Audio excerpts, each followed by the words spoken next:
কোটি টাকা দিয়ে ছবি না বানিয়ে বন্ধু তুমি ঢাকা শহরে 5টা সিনেপ্লেক্স বানাও, হয় 3 কোটি টাকা উঠবে। এই 3 কোটি টাকায় সারা ঢাকা শহরে 10টি সিনেপ্লেক্স হবে 1 বছরে। ইকবাল কিন্তু চলচ্চিত্র প্রেমী গোপন একটা ঘোষণা দিছে।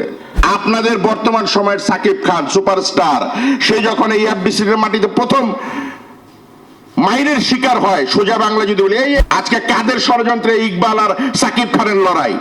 আজকে কেন সাকিবিয়ানরা বাজে কথা বলবে? আজকে কেন সিনেপ্লেক্স ছবি নামায় দিবে?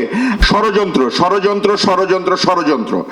ঈদে আসতে বলছিল ডেড বডিকে, ঈদে না আসার কারণে আপনারা জানেন যে আমি একটি কর্পোরেট সংস্থার সাথে কাজ করেছে। কর্পোরেট চ্যানেলদের বা কর্পোরেট যারা থাকে, যারা কর্পোরেট বিজনেস করে, তাদের একটা কিন্তু গোপন ষড়যন্ত্র থাকে। ইকবালের সাথে যখন আমার রাত্রে কথা হয়েছিল ঈদের বেশ কয়েকদিন আগে, সে বলছিল যে 1টা 2টা হল দেয়, কখন কি টাইম আমি বুঝি না, আমি মনে হয় আসবো না। আমি বলতে চাচ্ছি এটা সেই ষড়যন্ত্র, যেই ষড়যন্ত্রের কারণে ডেড বডিকে নামায় দিছে। ডেড বডিকে অন্য কোনো কারণে নামায় নাই।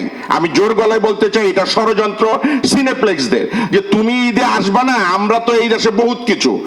একটু আগে যত বক্তারা বলে গেলেন, তারা দিন বললে দিন হবে, রাত বললে রাত হবে।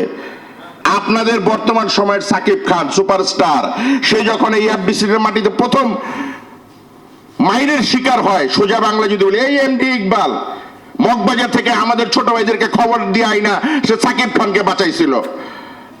আজকে কাদের ষড়যন্ত্রে ইকবাল আর সাকিব খানের লড়াই? আজকে কেন সাকিবিয়ানরা বাজে কথা বলবে? আজকে কেন সিনেপ্লেক্স ছবি নামায় দিবে? পরিশেষে আরেকটি কথা বলতে চাই, ইকবাল কিন্তু চলচ্চিত্র প্রেমী গোপন একটা ঘোষণা দিছে, কেউ সেটা নোট করেন নাই। ইকবাল বলছে সিনেপ্লেক্স বানাবে। আমি ছোট্ট একটি তথ্য দিতে চাই, 4 লক্ষ টাকায় ডিজিটাল প্রজেক্টর পাওয়া যায়। একটি চেয়ারের দাম যদি 2000 করে হয়, 200 সিটের একটি সিনেমা হল 4 লক্ষ টাকা খরচ হবে।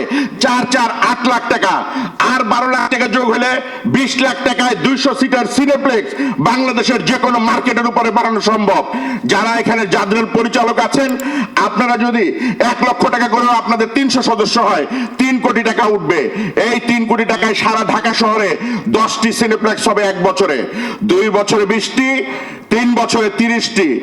আমাদের নিজেদের নিয়ন্ত্রণ আমাদের সিনেপ্লেক্স থাকবে, তখন কেউ আর আমাদের ছবি নামাতে পারবে না, কোন কর্পোরেট সংস্থাও আমাদের ছবিকে নামাতে পারবে না। আমি মনে করি মাননীয় প্রযোজক সমিতি এবং ইকবাল যে স্বপ্নটি দেখেছে সিনেপ্লেক্সের, ও সিনেপ্লেক্স বানাবে। আমি মনে করি যে এই সিনেপ্লেক্সের স্বপ্ন তার হচ্ছে গিয়ে এটার জন্য একটা সবচেয়ে বড় প্রতিবাদ হবে।